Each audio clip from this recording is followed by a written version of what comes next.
This isn't a story about bad customer service. This is a story about what happens when a quiet professional woman is pushed too far, and the person they tried to humiliate holds the power to shut down their entire world. It's about a single mother, an exclusive VIP lounge, and a simple ID badge that held more authority than a CEO's private jet.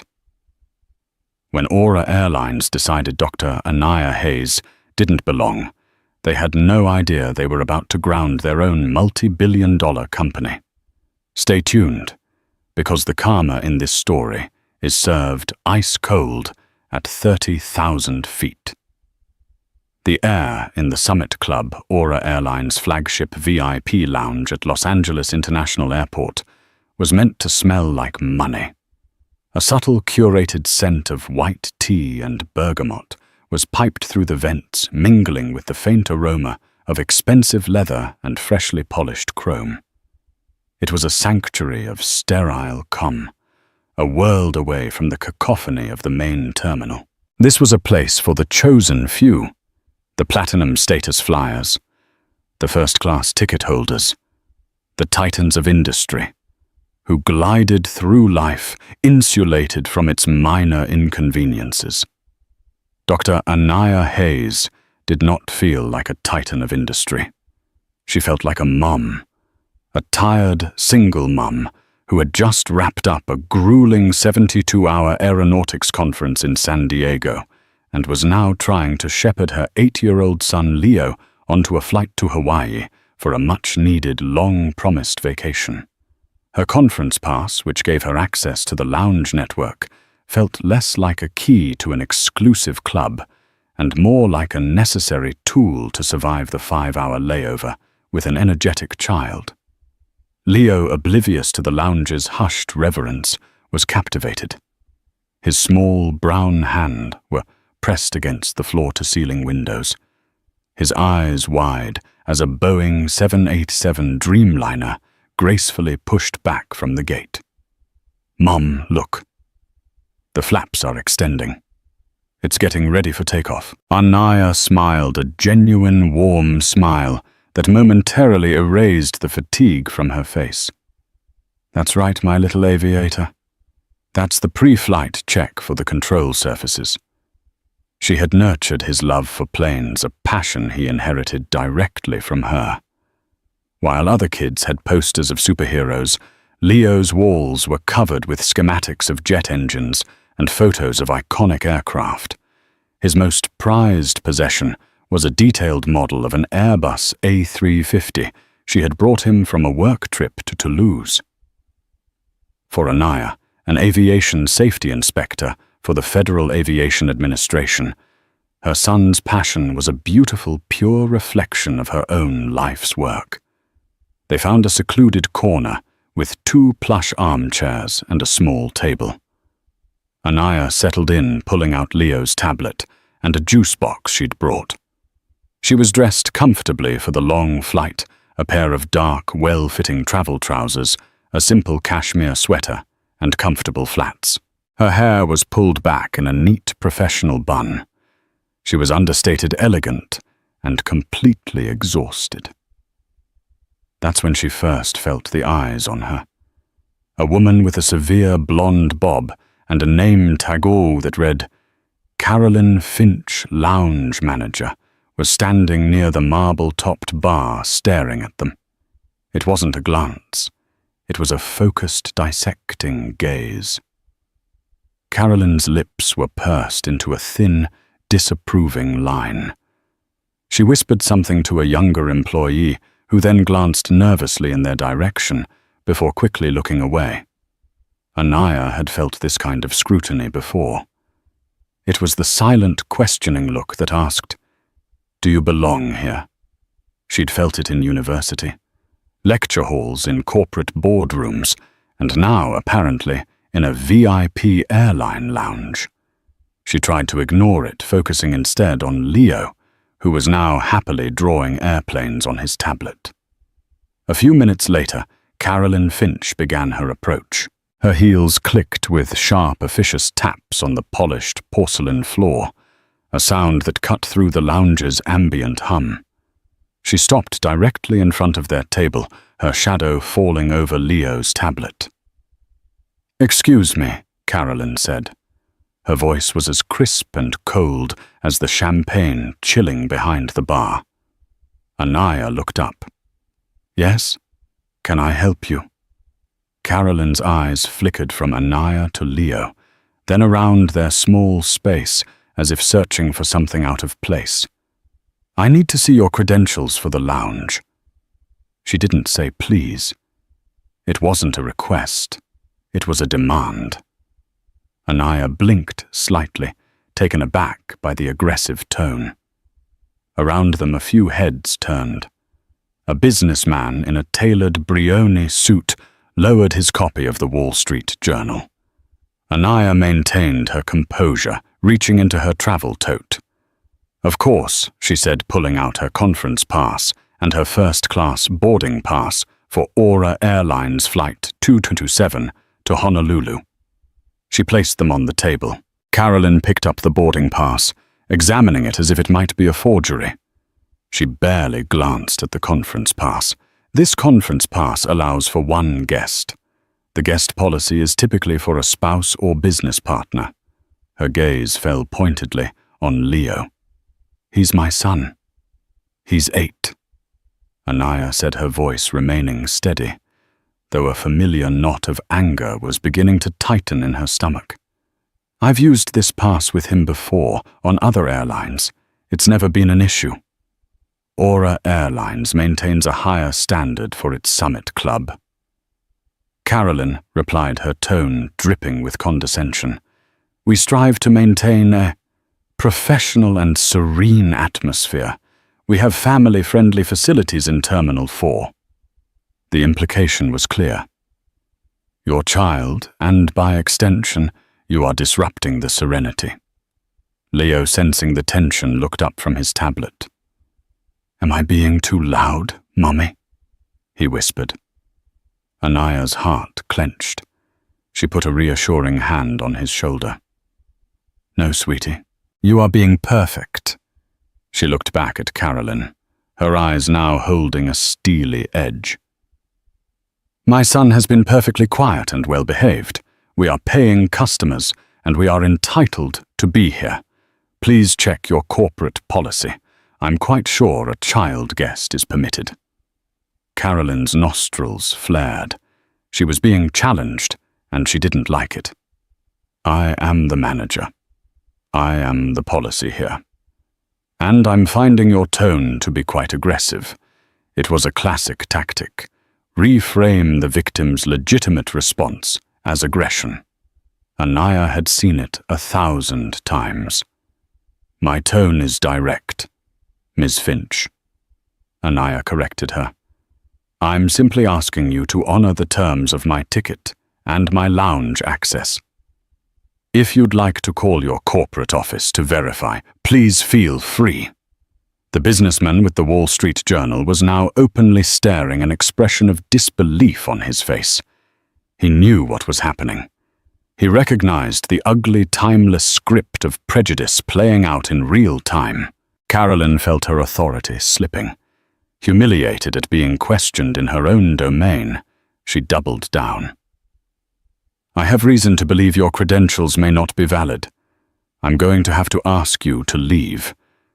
"You have reason to believe," Anaya's voice was dangerously calm. "On what grounds?" "Because I don't fit your preferred demographic for the Summit Club."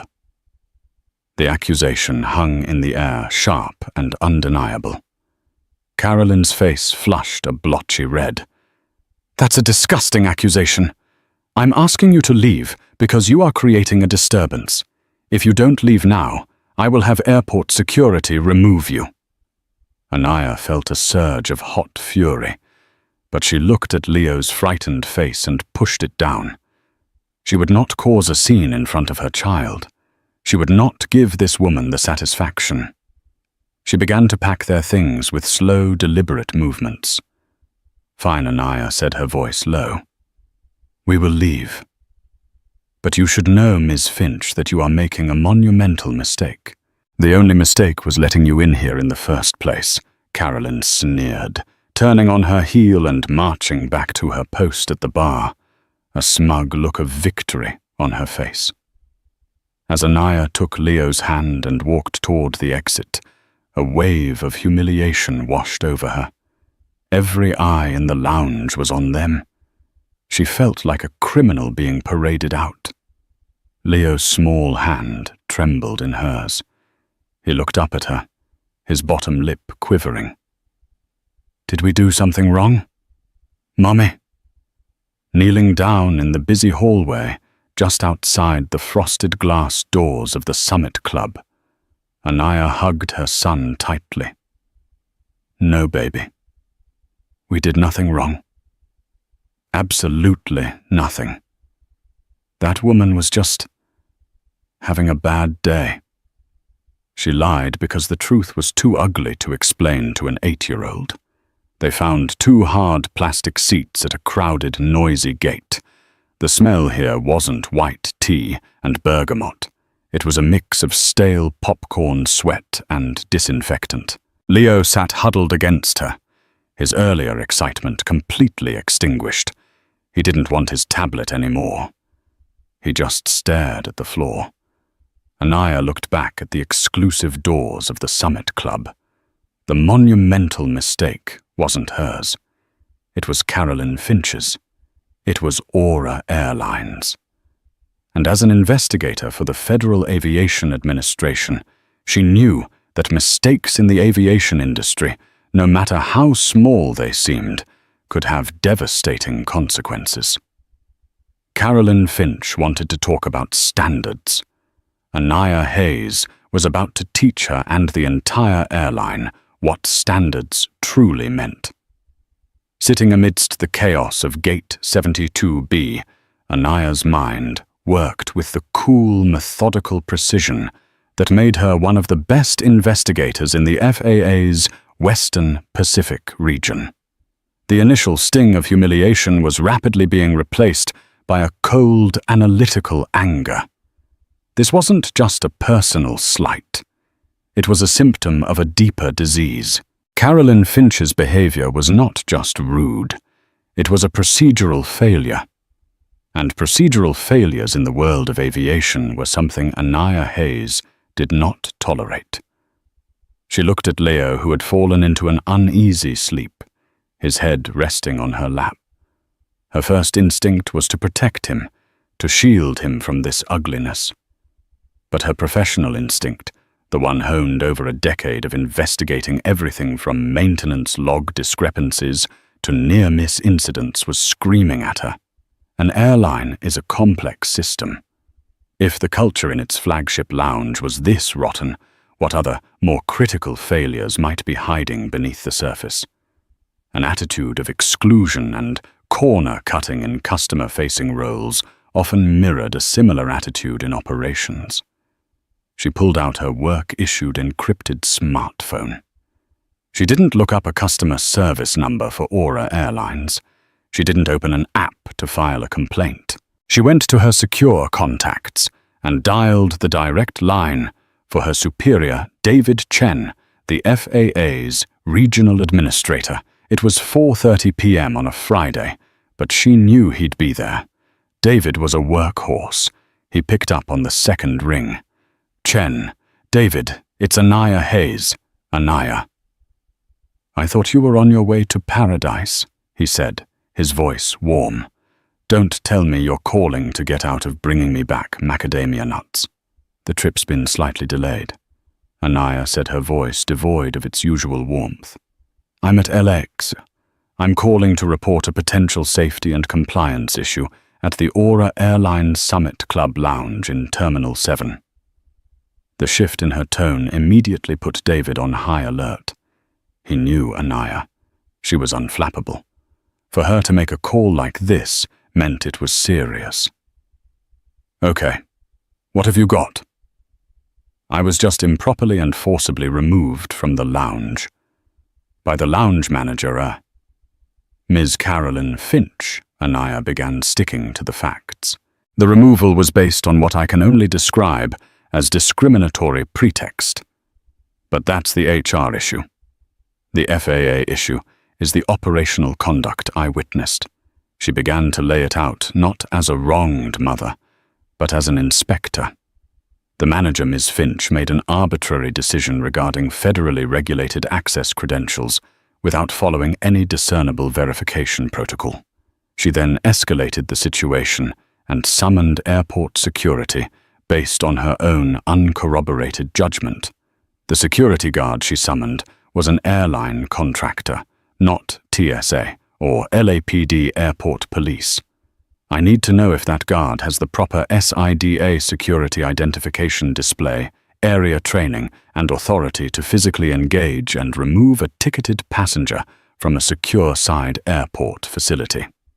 His interaction with us was unprofessional and created a public disturbance, which in itself is a security concern. David was silent for a moment, processing. This was a clever and entirely legitimate angle. Anaya was leveraging her expertise. She wasn't complaining about being racially profiled, though he knew that was likely the root cause. She was reporting a potential breach in federally mandated security and personnel protocols. Furthermore, Anaya continued, her voice gaining strength. The manager's unilateral and aggressive actions suggest a significant gap in staff training regarding de-escalation credential verification and ADA compliance. My son is a minor, and the way the situation was handled caused him significant distress, which could be interpreted as a failure to accommodate passengers with unique needs, in this case families. She paused. If this is the standard of training for their customer-facing leadership, I have serious concerns about what their operational training standards look like behind the scenes. A culture of negligence starts at the top and trickles down, David. You know this. We've seen it before. He knew she was right. They had seen minor procedural issues in one department be the canary in the coal mine for catastrophic failures in another. Okay, Anaya. I hear you, David, said his voice now grim. What's the status of your flight scheduled to depart in 3 hours? Flight 227 to HNL. Don't get on it, David said firmly. I'm officially tasking you as the lead on a preliminary investigation, effective immediately. We're going to initiate a ramp and facilities inspection for Aura Airlines at LAX. I want you to head to the local FAA airport district office. I'll make the calls and have a team meet you there. We're going to pull Aura's recent training logs, their security contractor's certification, and their lounge's operational manual. Understood, Anaya said. And Anaya David added, his voice softening slightly. I'm sorry this happened to you. Go take care of your boy. Get a hotel room near the airport on the agency card. We'll handle this. Thank you, David. After the call, Anaya gently woke Leo. Hey, sleepyhead. Change of plans. We're going to have an adventure at a hotel tonight and fly out tomorrow. Leo, still groggy, just nodded and let her lead him toward the terminal exit to find a taxi. As they left, Anaya's phone buzzed again. It was a secured email from David's office. Attached was a formal document, FAA Notice of Compliance, Inspection, Case. LAX 2025 808, Aura 1. Her name was listed as lead investigator. The wheels of federal oversight were beginning to turn. Meanwhile, back in the Summit Club, Carolyn Finch was preening. She was recounting the story to her subordinate, Brenda, embellishing her own role as the firm but fair guardian of decorum. You have to be firm with that type, she said, polishing a champagne flute. Give them an inch and they take a mile. The nerve to accuse me of being discriminatory. I was protecting the integrity of our brand. Brenda, a young woman working her way through college, nodded meekly, but she felt a pit in her stomach. The woman and her little boy had seemed so nice. The first sign of trouble came about an hour later. The station manager for Aura Airlines, a harried-looking man named Frank, rushed into the lounge, his face pale. "Carolyn, what the hell happened in here earlier?" he demanded, his voice low and urgent. Carolyn was taken aback. "What do you mean I handled a small issue with a non-compliant passenger?" "It was nothing." "Nothing," Frank hissed. "We just got a priority notice from the FAA. They've flagged us for an immediate ramp and facilities inspection. They're requesting all our training logs for lounge and gate personnel effective immediately. They specifically cited an incident involving lounge management." "That was you, wasn't it?" Carolyn's smugness evaporated, replaced by a flicker of fear. The FAA, over a lounge complaint. "That's insane. She must have known someone. I don't care who she knew." Frank snapped. "I now have to spend my Friday night digging up personnel files because you couldn't just let a woman and her kid sit here quietly. Get me the incident report you filed." I didn't file one." Carolyn stammered. It wasn't that serious. Frank looked at her as if she'd just confessed to treason. "You had a passenger removed by security and you didn't file a report. Are you incompetent? Get out of my sight. I have to call corporate." Frank hurried away, leaving Carolyn standing alone by the bar, the polished champagne flute suddenly feeling very heavy in her hand. Up in the gleaming steel and glass tower of Aura Airlines' corporate headquarters in Chicago, CEO Richard Sterling was enjoying a celebratory scotch. The company had just posted record quarterly profits. His phone buzzed with a call from his chief operating officer. Richard, the COO, said, his voice tight with anxiety. "We have a problem at LAX."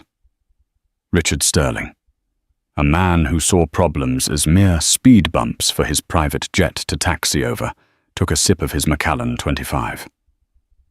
"What kind of problem, Weather Numb?" "It's the FAA. They've initiated a surprise compliance inspection. They're on site. And it sounds targeted. It originated from a passenger complaint." Sterling scoffed. "The FAA doesn't launch a full inspection over a passenger complaint. Someone's uncle must have gotten a cold cup of coffee. Tell Frank to handle it. Give the passenger a voucher for a free flight. Make it go away." "It's not that simple," Richard, the COO, insisted. "The initial report I'm getting is that the passenger in question was an African-American woman with her child, and our lounge manager had her thrown out." Richard Sterling paused the glass halfway to his lips. "This was a different kind of problem. A PR problem. Still, it was manageable. Find the woman, apologize, give her first-class tickets for life. And tell the lounge manager to get her story straight. We back our people. This is just a shakedown. It'll blow over." He hung up the phone and took another long drink of his scotch. He was Richard Sterling. He ran a multi-billion-dollar airline. He had a team of lawyers that could make hurricanes apologize for delaying flights. No single passenger, no matter how offended, was going to cause him any real trouble. He had no idea that the woman he was so casually dismissing wasn't just a passenger anymore. She was Investigator Hayes, and she was just getting started. The FAA's airport district office at LAX was the antithesis of the Summit Club.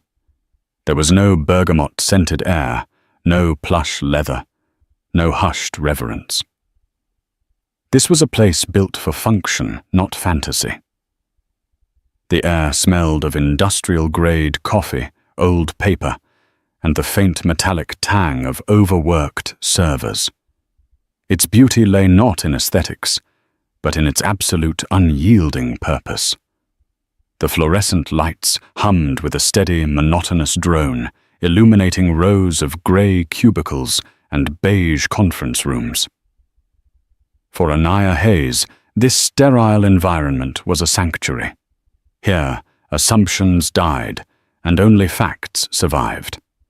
Prejudice had no place in a flowchart. By 9 p.m., the conference room she had commandeered had become a war room. The large central table was littered with open laptops, color-coded evidence binders, and half-empty cups of coffee. Her ad hoc team, assembled with remarkable speed by David Chen, was a well-oiled machine of regulatory oversight. Ben Carter, an avionics specialist with 20 years of field experience and a face that looked like it had been carved from granite, was pacing by the window. His expertise was in the hardware, the physical mechanics of flight, but his real talent was sniffing out the human error that so often caused mechanical failure. He'd seen every shortcut, every lazy sign-off, every excuse in the book. Across from him, Maria Flores, a records analyst half his age, but with twice his digital fluency, was a blur of motion at her keyboard. Her domain was the endless labyrinth of digital databases, training logs and security protocols. She could navigate encrypted personnel files and cross-reference access logs with the grace of a concert pianist. Anaya stood at the head of the table, a general directing her troops. The personal sting of the afternoon's events had been compartmentalized, transformed into pure cold fuel for the investigation. Her son Leo was safe and happy in a nearby hotel, looked after by a trusted FAA administrative professional who knew how to handle last-minute assignments. Leo thought they were on a secret spy mission, a story that was not far from the truth. With his safety assured, Anaya's focus was absolute. "Let's start at the source of the infection," Anaya said, her voice cutting through the hum of the room. "Carolyn Finch. Maria, I want her entire employee file, training commendations, complaints, and especially her continuing education records. I want to know who trained this woman and who signed off on it." On it, Maria said, her fingers dancing across the keys. A few clicks, and she was past the firewalls of Aura's HR portal. "Okay, pulling up Finch Carolyn A., hired 6 years ago, promoted to lounge manager 2 years ago. A few minor passenger complaints, all dismissed by station management as customer seeking compensation. Nothing major until today." "Dig deeper," Ben grunted from the window. "The rot is always underneath the shiny surface. I'm looking at her training certifications." Maria continued, her brow furrowing in concentration. "She's listed as compliant on all fronts.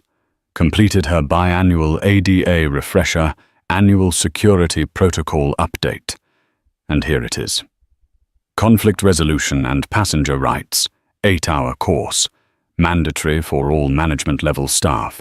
Certification date June 12th of this year. Signed off by the LAX station manager, Frank Gable." Anaya felt a flicker of something a predator's instinct. It felt too neat, too perfect. An all-day, 8-hour course on a single date. Pull up her work schedule and terminal access logs for June 12th. Maria, let's see if the record matches reality. "Good call," Ben added. "I've seen entire crews certified for safety drills they never attended because the airline didn't want to pay the overtime." Maria's typing became more intense. She opened a new window, her eyes scanning lines of raw data, timestamps, access point IDs, employee numbers. The room was silent for a full minute, the only sound the frantic clicking of her keys. Then she stopped. She leaned back in her chair and let out a low whistle. "Oh, she's dirty," Maria said, a grim smile on her face. "She's absolutely dirty. Anaya, you were right." On June 12th, the day of her mandatory 8-hour off-site training, Carolyn Finch swiped her badge to access the Summit Club in Terminal 7 at 8:03 a.m. She swiped out at 6:47 p.m. She never left the airport. The sign-off sheet from the training facility was a ghost signature. Station Manager Gable rubber-stamped a certification for a training she never attended. This was the first crack in the dam. It was a concrete, undeniable, and felonious act. Falsifying a federally mandated training record was not a customer service issue. It was a federal offense. It establishes a pattern, Anaya said, her voice hardening. A culture of convenience over compliance, deceit over duty. It starts with one manager, one falsified form, and it spreads. Ben, let's see if that pattern extends to their contractors. Pull up the security guard. Ben moved to his own laptop, his large fingers surprisingly nimble. Name was George Keller, according to the preliminary report. Works for a third-party contractor, Global Secure Solutions. Aura is their biggest client on the West Coast. He accessed the National Security Credential Database. Okay, his CEDA badge is active and valid. That grants him access to the secure areas of the airport. But that's just the key to the kingdom. It doesn't give him the right to touch the crown jewels. Look for his specific engagement certifications, Anaya instructed. Use of force, physical passenger management. De-escalation. The contractor provides the training, but the airline is federally mandated to ensure every contractor they use on-site is fully compliant and certified before every single shift. Ben's face grew grimmer as he scrolled. This is bad, Anaya. This is really, really bad. He turned his laptop screen for her to see. He highlighted a line item. His certificate for physical passenger management, the one that legally allows him to lay hands on a passenger even under instruction, expired 6 weeks ago. Maria gasped. They had an uncertified guard physically remove a woman and her child. It gets worse, Ben said, pointing to another flag on the screen.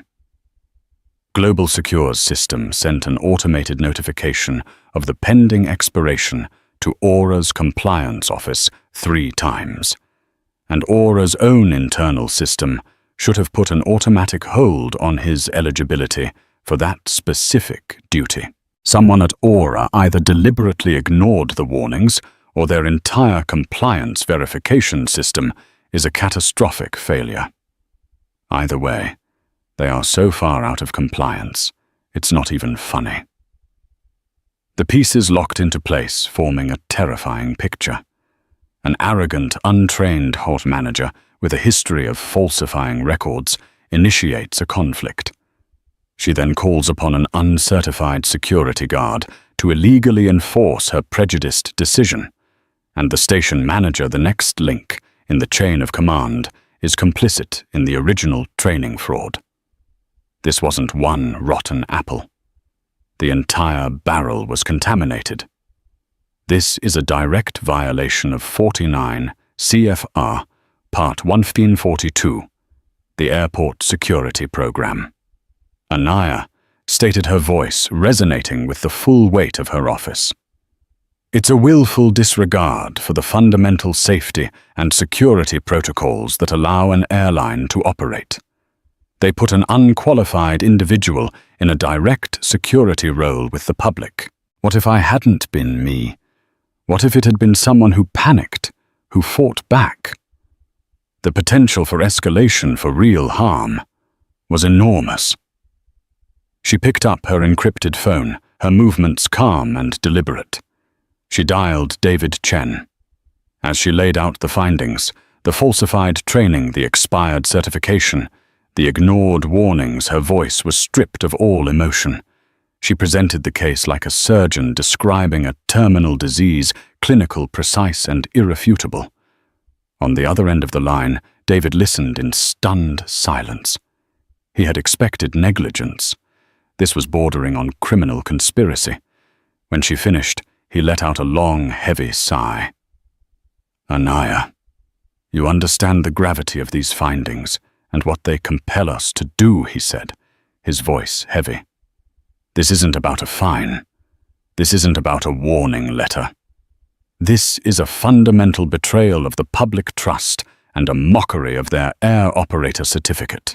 You have documented a complete breakdown in their safety management system at a major international hub." He paused, the weight of his next words hanging in the silence. "You have my full authorization.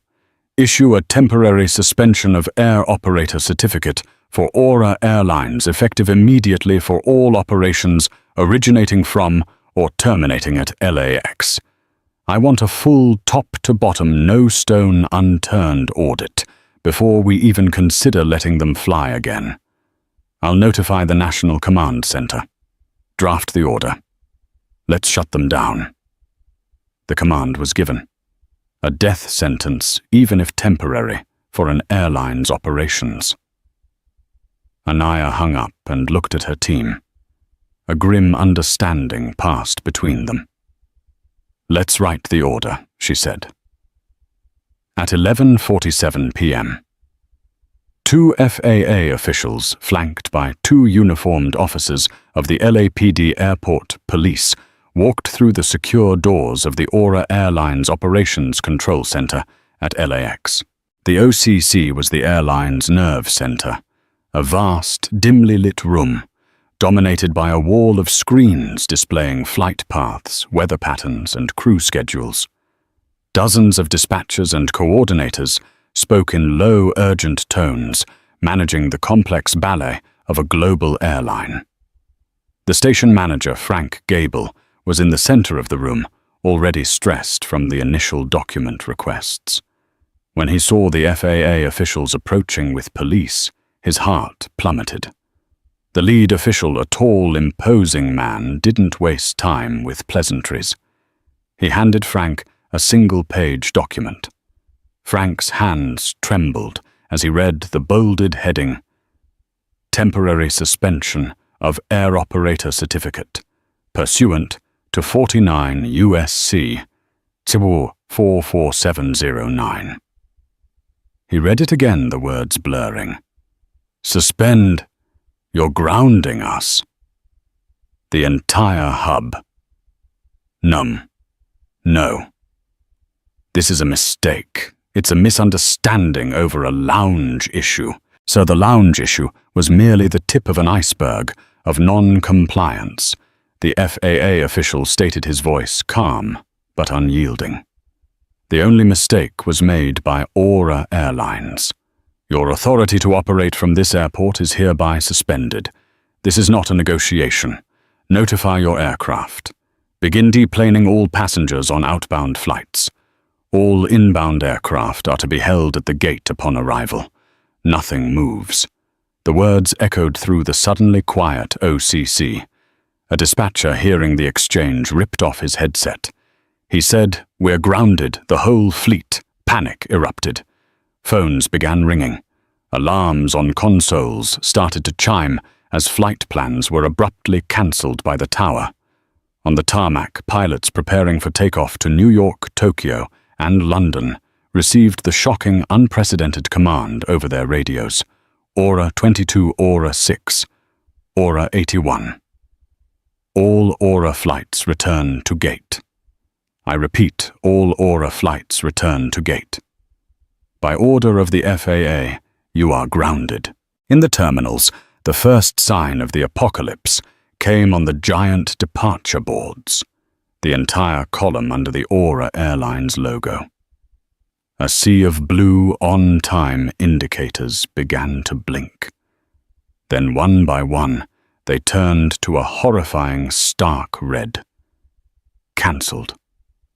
A collective gasp went through the crowd of waiting passengers, followed by a rising wave of confusion, then anger.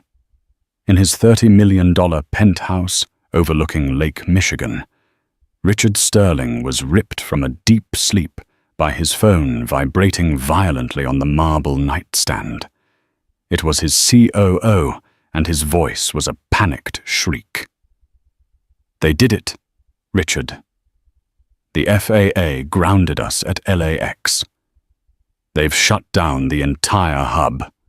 It's a total suspension." "They... what?" Sterling roared, bolting upright and sending his $1,000 silk sheets pooling on the floor. He felt a surge of disbelief, then white-hot rage. On what grounds?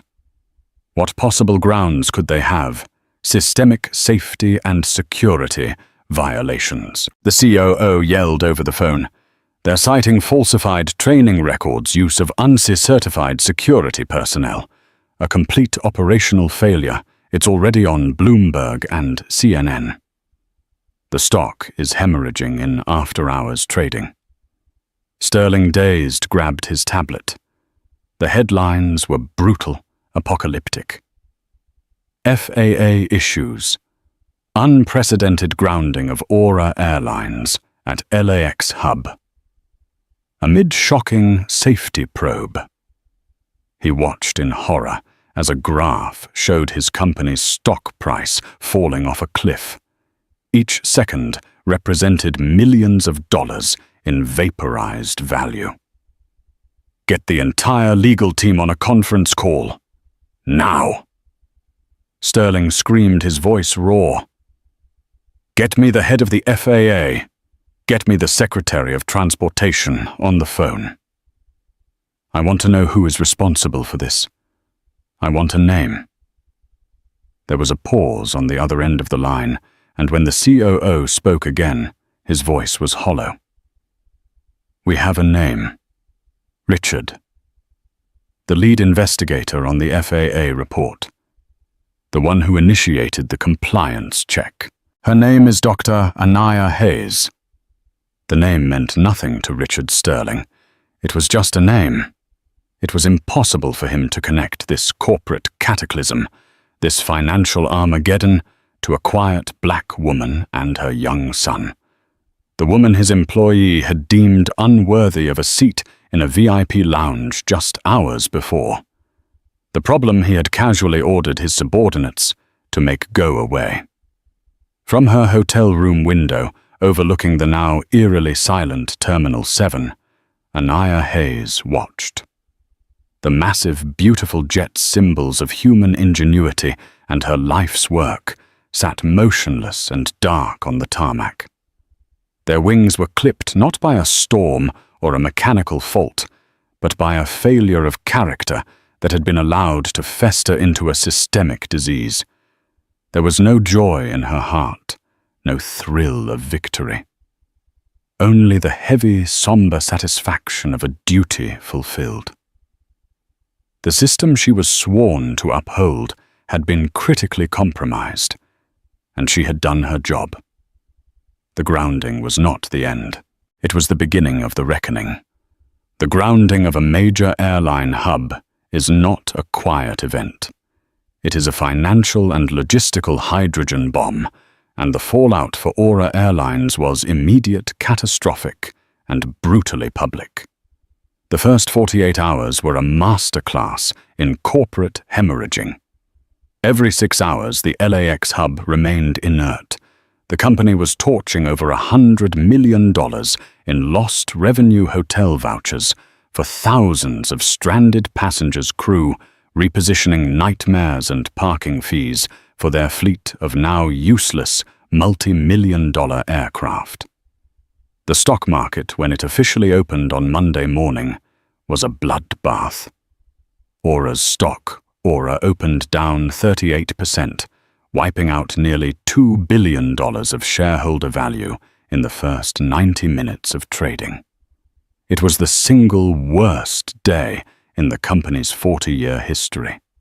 For CEO Richard Sterling, his Chicago penthouse had transformed from a symbol of his success into a gilded cool. He was in a perpetual state of crisis management, his days and nights a blur of apoplectic video calls with his board of directors. 2 billion. Richard screamed a furious hedge fund manager from New York who sat on his board. We've been wiped out because some glorified waitress got her feelings hurt. How do you let this happen? You told us you had it handled. This is beyond that now. Mark Sterling yelled back, his voice hoarse, his Savile Row suit jacket discarded on a chair. This isn't about a customer complaint. The FAA has documentation. They have proof of willful negligence. My legal team says if we fight this in court, we'll not only lose, but the discovery process could uncover things that would put us out of business entirely. His general counsel, Isabel Rossi, a woman whose pragmatism was as sharp and cold as a shard of glass, confirmed this in a separate, more terrifying call. Richard, you need to understand. The FAA has a near-perfect conviction rate when they issue a safety grounding of this magnitude. They don't move unless their case is ironclad. We have a manager who falsified federal training documents. That's a felony. We have an uncertified security guard who committed assault by illegally touching a passenger under our direction. We have a station manager who was complicit. This isn't a battle. This is a surrender. The only question is the terms. The source of this corporate apocalypse, Carolyn Finch, was blissfully unaware of the multi-billion-dollar chaos she had unleashed. She had spent the weekend complaining to her friends about the entitled people one has to deal with. Her summons came on Saturday morning via a terse, mandatory video conference invitation. She joined the call from her beige living room, arranging her severe blonde bob and adopting an expression of beleaguered professionalism. On the screen were Sterling, his COO, and Isabel Rossi. They did not look happy. Ms. Finch Sterling, began his voice deceptively calm. I want you to walk me through the incident on Friday afternoon. Every single detail from the moment Dr. Hayes entered your lounge. Carolyn recounted her story, the same self-aggrandizing narrative she had perfected in her own mind. She painted herself as the guardian of brand integrity, a firm but fair manager, protecting the serene atmosphere from an aggressive and uncooperative individual who didn't seem to belong. When she finished, Isabel Rossi spoke, her voice precise and surgical. Thank you, Ms. Finch. Let's clarify a few points. You stated that you were upholding company standards. The training course titled Conflict Resolution and Passenger Rights, which you certified you attended on June 12th, outlines specific de-escalation protocols. Can you tell us which of those protocols you followed? Well, I used a firm tone as instructed to establish authority. Carolyn began. That's not a protocol. Ms. Finch, that's an attitude, Isabel cut in. The protocol calls for verification of credentials through approved channels, and if a dispute arises, you are to contact the station manager, not security. You did neither. Furthermore, we have terminal access logs that show you were working a full shift in the Summit Club on the day of that training. This means the federal document bearing your signature is fraudulent. That act alone is a felony punishable by fines and prison time. Do you understand the legal jeopardy you are in personally? Carolyn's face, smug moments before, crumbled. The color drained away, leaving a pasty, white mask of fear. Frank Gable, my manager. He said it was fine. He signed off on it. Everyone does it. Frank? Gable has been suspended and is pending termination for his role in this catastrophe. Sterling interjected, his voice dropping to a low growl. And now, let's discuss the security guard. Did you, before instructing him to physically remove a passenger and her minor child, verify his certification for that specific duty? That's not my job, Carolyn squeaked, her voice cracking. He works for the security company. He was in uniform. I'm supposed to trust that he's qualified. That was the final straw for Richard at Sterling. The dam of his composure broke, and a tidal wave of pure, unrestrained fury washed through him. He leaned into his camera, his face a grotesque mask of rage, his voice a roar that seemed to shake the screen. Your job. Ms. Finch was to manage a lounge. Your job was to pour champagne and smile.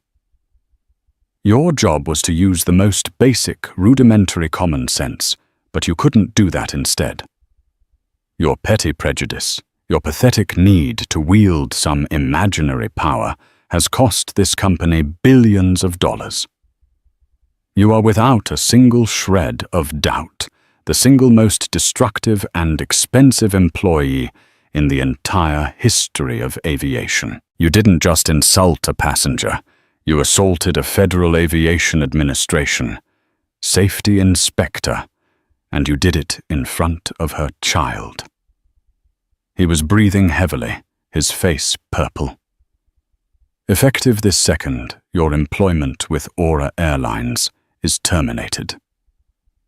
Security is on its way to your home to collect all company property. Our legal team will be in touch regarding your falsification of federal documents. You are a pariah. Get out! He slammed his finger on the button ending the call and erasing her shocked, tear-streaked face from his screen. Carolyn Finch's freefall was swift and merciless. Fired in spectacular disgrace and facing a looming federal inquiry, she was blacklisted. The following week, shell-shocked and desperate to escape, she tried to use a flight pass to visit her sister in Florida. At the airport, she attempted to enter the VIP lounge of another airline with whom Aura had a reciprocal agreement. The agent scanned her credentials and looked up his expression cold and professional. "I'm sorry, ma'am," he said, not sounding sorry at all. "I can't grant you access. Your name has been flagged on the inter-airline security database for creating a disturbance and involvement in fraudulent activity. We have to maintain a certain standard of safety and security in our lounge." The words, so chillingly similar to her own, hung in the air. Humiliated, she was forced to turn around and perform the walk of shame back to the cacophony of the main terminal. The burning eyes of strangers following her every step. Her karma had arrived right on schedule. With the initial source of the rot cauterized, Sterling knew his only option was capitulation, but a press release and a check wouldn't fix this. This required a level of humility he had never before accessed. "Isabel," he said, his voice now quiet and defeated. "Get me a meeting with Dr. Hayes. I don't want to talk to her boss or their lawyers. I need to talk to her. Face to face." "Richard." "That is wildly unorthodox," Isabel cautioned. "She's the lead federal investigator. Any direct communication could be perceived as tampering or undue influence. I'm not going to influence her." Sterling replied, the last vestiges of his arrogance gone. "I'm going to beg." It took 2 days of delicate, high-level negotiation, but David Chen eventually approved the meeting on the strict condition that it take place on neutral ground and that Anaya could terminate it at any moment. The meeting was held in a soulless beige conference room at an airport hotel. Richard Sterling, the titan of industry, arrived 20 minutes early. He wore his power suit, but it seemed to hang on him, his tie slightly askew. He looked smaller. Anaya Hayes walked in at the scheduled time, not a minute early or late. She was alone, dressed in a simple dark navy blue suit. She carried a slim leather portfolio. There was no trace of the tired mother from the lounge. In her place was a woman who radiated an aura of absolute, unshakable authority. She did not look at Sterling with anger or triumph, but with the cool, appraising gaze of a regulator examining a piece of broken machinery. Sterling stood reflexively. "Dr. Hayes, thank you for seeing me." He gestured to a chair, but she remained standing. "Mr. Sterling." He began, his voice hoarse, the carefully rehearsed words catching in his throat. I want to apologize. What happened to your son?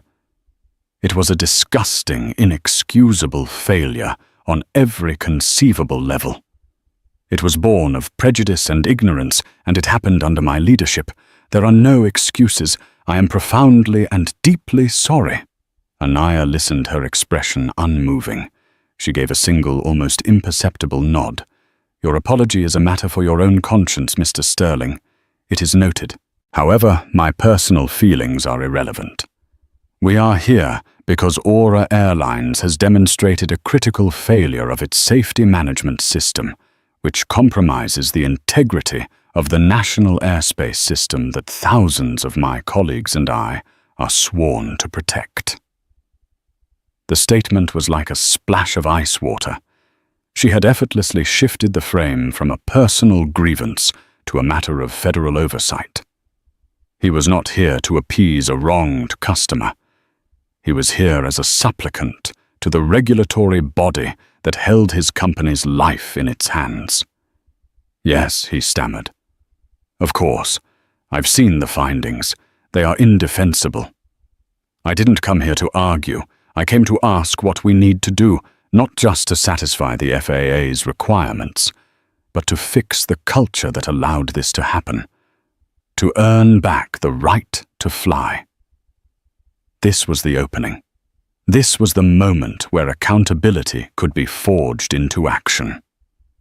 Anaya walked to the table and placed her leather portfolio down. She opened it and slid a single sheet of paper across the polished wood. The official FAA report outlines the regulatory mandates. She said, her voice clear and firm. "A complete, transparent audit of all training records for all 14,000 employees based at this hub. Immediate recertification of all security and customer-facing personnel.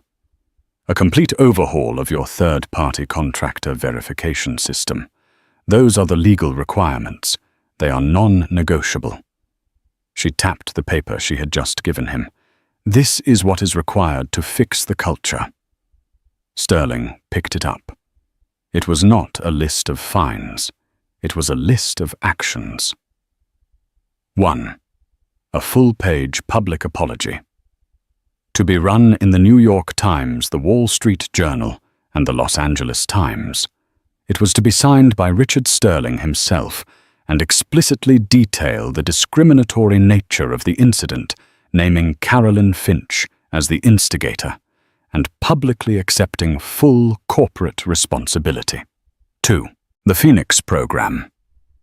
A mandatory company-wide retraining initiative on diversity inclusion, unconscious bias, and de-escalation.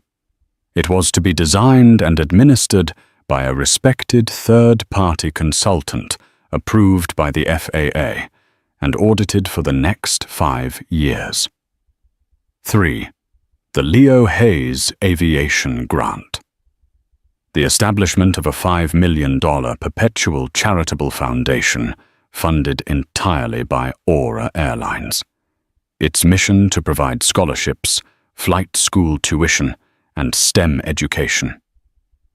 Opportunities for children from underprivileged and minority communities, fostering the next generation of diverse pilots, engineers, and aviation professionals. 4. Independent oversight. For a period of 3 years, an independent diversity and inclusion officer, jointly approved by Aura and the FAA, would be embedded at the executive level, with the authority to review hiring and promotion practices and veto any decisions not aligned with the new company mandate. Sterling read the list, his face a mixture of shock and disbelief. This wasn't a penalty. It was a restructuring of his company's soul. The apology was a public humiliation. The training was a logistical and financial nightmare. The independent officer was a direct challenge to his authority. But it was the third item that struck him like a physical blow. The Leo Hayes Aviation Grant. It took the anonymous child from the incident report and gave him a name and a legacy that would be forever intertwined with Aura's redemption. It was brilliant, it was devastating, and it was non-negotiable. He looked up from the paper, a new grudging respect in his eyes. He was not dealing with a victim. He was dealing with a visionary. "This is extensive," he managed to say. "This is the minimum required to begin building a corporate culture where a black woman and her 8-year-old son can sit in one of your premium lounges without being treated as a threat." Anaya stated, her voice devoid of malice but filled with an iron resolve. "This is the path forward. There is no other. You will do this, and I will recommend to Administrator Chen that your suspension be lifted once the initial regulatory mandates are met, or you will refuse, and you can explain to your shareholders why your second busiest hub remains a ghost town indefinitely. There was no choice to make. It was the most brutal corporate surrender in modern aviation history." "We'll do it," Sterling said, his voice a hoarse whisper. "We will do every single thing on this list." The aftermath was a whirlwind of frantic activity. The grounding was lifted after 5 excruciatingly costly days, but Aura Airlines was a changed company. The humiliating apology ran in the papers. The Phoenix program was launched, and the Leo Hayes Aviation Grant was announced, with Dr. Anaya Hayes accepting a position on its independent advisory board. A few weeks later, Anaya and Leo finally made it to Hawaii. They flew a different airline. As she sat on the warm, white sand of Lanikai Beach, watching Leo's small figure joyfully chasing the turquoise waves, he came running back to her, his face bright with excitement, a perfect seashell in his hand. "Mommy," he said, looking up at her with the unfiltered sincerity only a child possesses.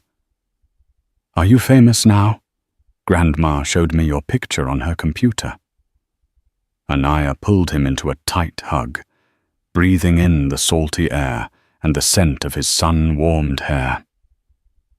She looked out at the endless expanse of the Pacific, then up at the brilliant blue sky, a sky she had fought to keep safe. "No, my sweet boy," she whispered into his ear. "Mummy's not famous. Mummy just has a very important job." And she had to remind some very powerful people how to do theirs with decency and respect for everyone. That's all. She had faced down the ugly, insidious monster of prejudice, not with a roar, but with the quiet, unyielding power of the rule book. She hadn't sought revenge. She had meticulously engineered a reckoning, and in doing so she had planted the seeds of change, ensuring that the skies she and her son so loved might one day be a little more welcoming for everyone. Anaya's story is a powerful reminder that the fight against prejudice isn't always loud. Sometimes it's won through quiet competence and unshakable integrity. She didn't just get an apology. She forced an entire corporation to confront its own ugliness and change from the inside out. By using the very system she was sworn to protect, she turned a moment of personal humiliation into a catalyst for systemic reform. This wasn't revenge, it was a reckoning, a demonstration that true power lies not in status or wealth, but in knowledge, authority, and the courage to wield it justly. What do you think? Was her response justified? Was it too harsh or exactly what was needed? Let us know your thoughts in the comments below. If stories like this, where justice finds its way against incredible odds, resonate with you, please do us a huge favor and hit that like button. Share this video with someone who needs to see it, and subscribe for more true stories of incredible karma. Your support helps us continue to bring these powerful narratives to light. Thank you for watching.